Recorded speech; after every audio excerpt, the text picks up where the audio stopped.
একটি পুরনো এবং পরিত্যক্ত বাড়ির পাশে এক অন্ধকার রাতে এক যুবক নামক রাজীব হেঁটে যাচ্ছিল।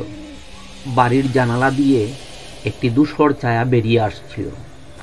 সে কৌতূহলী হয়ে জানালার কাছে এগিয়ে গেল। হঠাৎ একটি নিঃশব্দ কান্নার শব্দ শুনতে পেল, যা তার ভিতরে গভীর এক ভীতি তৈরি করল।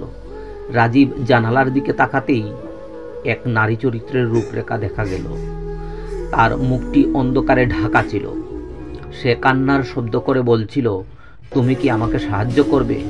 রাজীব ভয়ে সরে যেতে শুরু করলো, কিন্তু পেছনে তার পা শুনে সেই নারীর কণ্ঠ আরো কাছে আসলো।